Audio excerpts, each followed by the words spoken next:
Amados irmãos, um bom dia para todos. Vos saúdo com a paz do Senhor Jesus Cristo.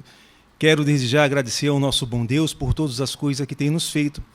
Também ao nosso pastor presidente, pastor Roberto, por todo o apoio que tem dado à nossa EBD Online.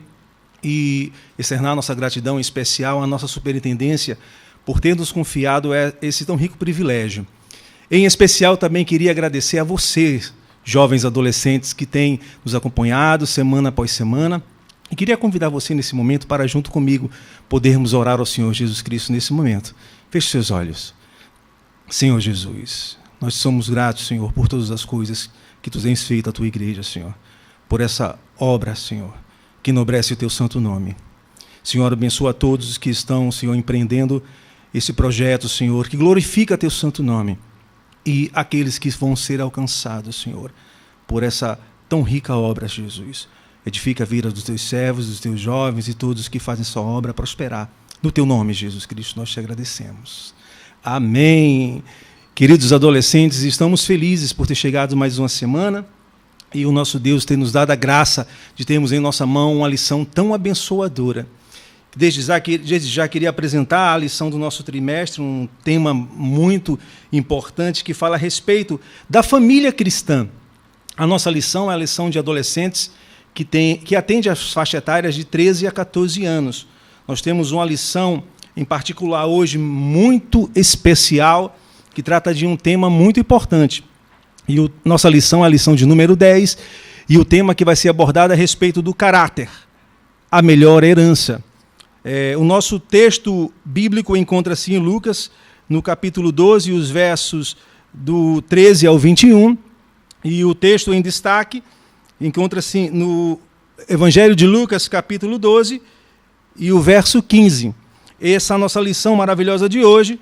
Nós teremos ela subdividida e dividida em 3 tópicos. O primeiro tópico vai falar a respeito do valor, do caráter.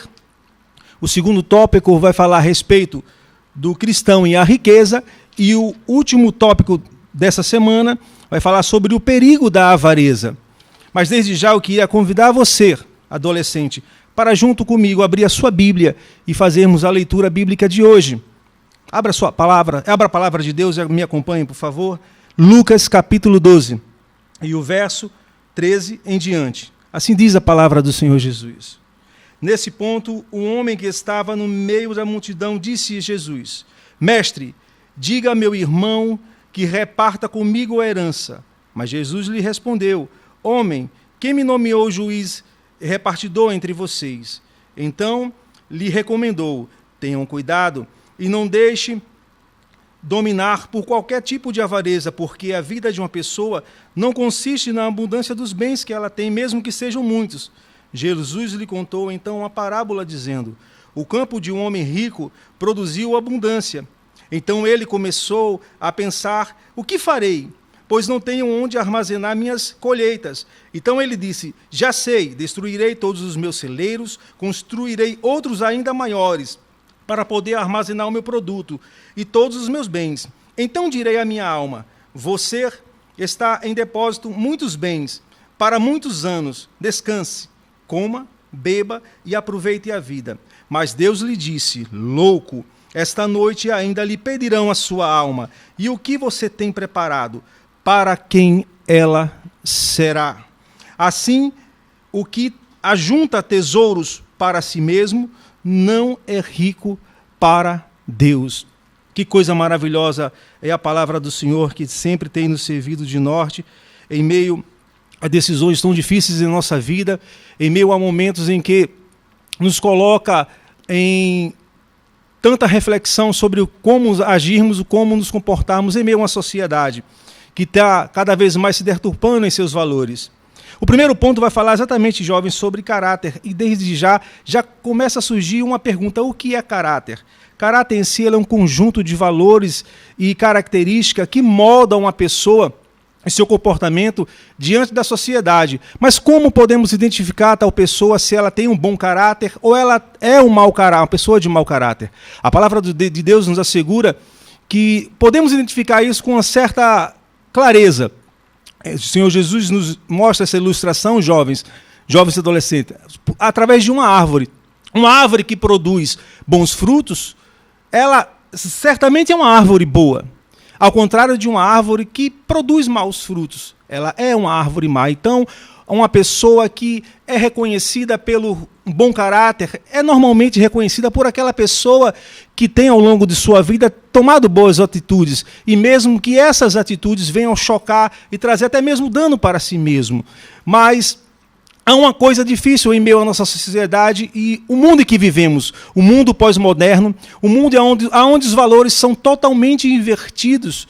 Mas a palavra de Deus já nos assegurava sobre essas verdades. Quando o apóstolo Paulo escreve a sua segunda epístola a Timóteo, diz que esses tempos seriam, capítulo 3, esses tempos seriam tempos difíceis, onde os homens seriam amantes de si mesmos, seriam egoístas, avarentos, desobedientes aos seus pais e mais amigos dos prazeres do que amigos de Deus.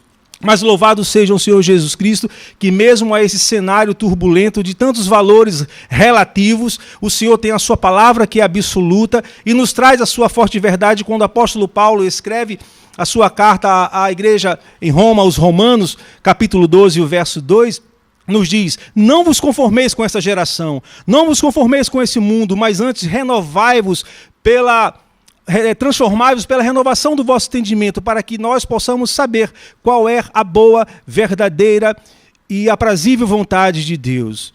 Que Deus maravilhoso, que tem nos conduzido segundo os seus preceitos, segundo a sua palavra. E qual é a vontade de Deus, jovens? Imaginem qual é a melhor vontade de Deus para nossas vidas.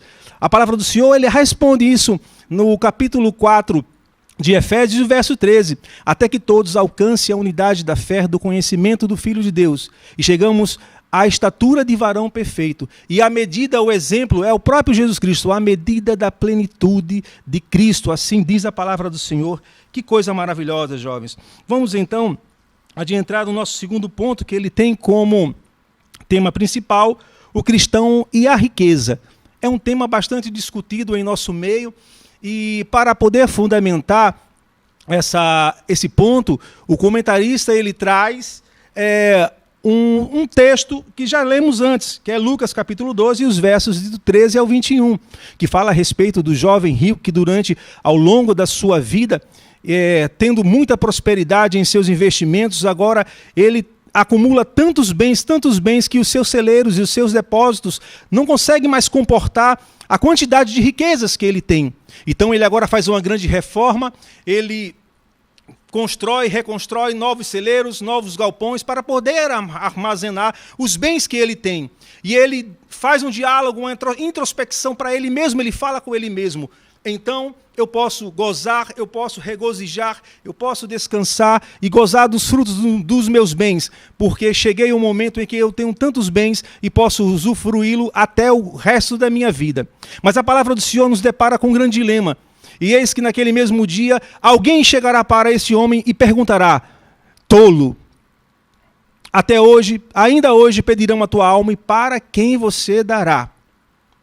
Então, jovens, eis uma pergunta que surge. E aí? O que é que vocês acham? O homem, o cristão, o servo de Deus, ele pode ser uma pessoa bem-sucedida? Ela pode ser uma pessoa rica? Pensem vocês. Certamente não há nenhum problema quanto a ser rico e ser bem-sucedido em seus projetos. A palavra do Senhor já nos assegura sobre esse fato. Quando nós lemos a palavra do Senhor, lá em 1 Coríntios, capítulo 6 e o verso 2, que fala a respeito sobre essas verdades, posso todas as coisas, mas nem todas as coisas nos convêm. Todas as coisas nos são permitidas, mas não deixarei dominar por nenhuma delas. O grande problema em questão sobre a palavra narrada a respeito desse jovem que acumulou muitas riquezas foi ter colocado no lugar da maior prioridade da sua vida os seus bens e não a Deus. Ele cometeu o grande erro no momento em que ele deveria tomar a atitude de ser o senhor dos seus bens. Ele fez com que os seus bens tornassem então o senhor da sua vida. Na palavra do Senhor, escrito no Evangelho de Mateus, capítulo 6, e o verso 33 diz que todas as coisas nos são permitidas, que Deus nos dá a condição de termos todas as coisas, mas desde que nós possamos buscar em primeiro lugar o reino de Deus e a sua justiça. Deus se agrada assim que no fruto do suor do trabalho o homem possa ter a sua recompensa, que o homem possa ser bem-sucedido, mas desde que ele possa trilhar o caminho certo e fazer aquilo que o seu suor vai trazer o seu produto. Por fim, nós temos o último ponto na nossa lição de hoje, que fala sobre o perigo da avareza. Eu vou aqui, jovem, pedir a permissão a vocês para trazer um tema que talvez você possa dizer aí: eita, irmão Sérgio, esse termo é muito arcaico, mas vejam só, você já tem entre 13 e 14 anos, muito em breve você já não está na universidade, na faculdade, e esses termos vão ser comum, vão ser familiar no seu dia a dia. Eu tenho 2 filhos jovens na faixa etária de 13 e 14 anos, e que eles já dizem coisas que me surpreendem. Então o termo que eu vou usar para poder tecer o perfil do homem avarento é pragmático. Mas, irmão Sérgio, o que significa ser pragmático? O pragmático e o avarento já tem na sua natureza, a natureza pragmática. Explica melhor, irmão Sérgio. O pragmático é a pessoa que, na busca incessante pelos seus objetivos, ele não coloca diante de si as barreiras morais. Ele não se preocupa com a ética, com a moral, com o seu caráter, na busca incessante pelo sucesso, pelo êxito. O que é que ele faz? Se ele precisar prostituir para conseguir os seus objetivos, ele não vai se preocupar nos meios, ele vai adiante e vai se prostituir. Se ele precisar roubar para conseguir o sucesso, conseguir o êxito dos seus projetos e seus planos, ele não vai pensar 2 vezes, porque para ele não há limite, para ele vale tudo. Se ele precisar até matar, seja qual for a circunstância, para ele obter o seu êxito, ele assim vai fazer. Mas eu louvo o nome do Senhor Jesus Cristo, porque em meio a esse cenário de um homem que a cada dia se deturpa, que corre o risco, porque a qualquer momento o homem que é pragmático, ele que é egoísta, que ele é avarento, ele corre a qualquer momento na sua busca incessante, nas trapaças que ele faz, nos atalhos que ele toma, a sofrer retaliação, a sofrer vingança. Mas nós louvamos ao nome do Senhor Jesus Cristo, que existe ainda o remanescente, a sua igreja fiel, que ela não é apenas feliz e bem-sucedida nas coisas que fazem, que empreende, mas é muito mais do que feliz.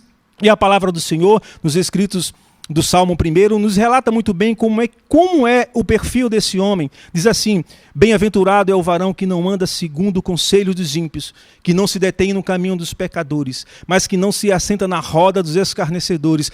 Antes o seu prazer está na lei do Senhor, e na sua lei ele medita de dia e de noite. Ele é abençoado porque ele é comparado a uma árvore plantada junto a ribeiros de águas. Ele é paciente e sabe esperar, e por isso ele dá o seu fruto no tempo certo. Ele não sofre nenhum dano como o avarento, o pragmático, corre risco de vida, sofrer a qualquer momento. A palavra de Deus diz que as suas folhas não caem e tudo quanto ele faz prospera. Veja que coisa agradável e prazerosa é poder fazermos parte desse novo homem que se renova a cada dia, que busca, como falou o primeiro ponto, a ser moldado o seu caráter, não segundo os padrões desse mundo, mas segundo o jovem, segundo o adolescente, os padrões de Deus. Aqui está a carta magma, aqui está o nosso norte, a nossa bússola que nos guia a cada dia sobre as decisões que devemos tomar.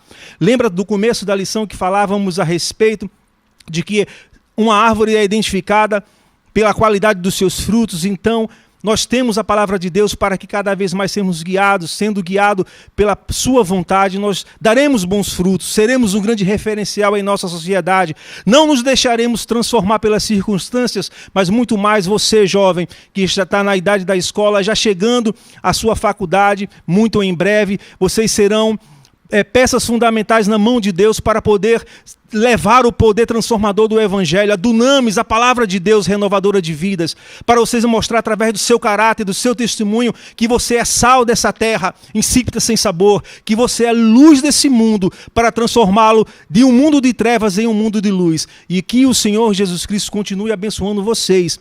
Peço com carinho que vocês compartilhem esse vídeo para que essa bênção que está agora nesse momento, edificando a sua vida, transformando o seu caráter, que possa alcançar ainda mais vidas e que o Senhor Jesus Cristo lhe dê uma semana abençoada, rica das bênçãos do Senhor Jesus Cristo. E lhe agradeço por estar conosco até esse momento em Cristo Jesus. A paz do Senhor.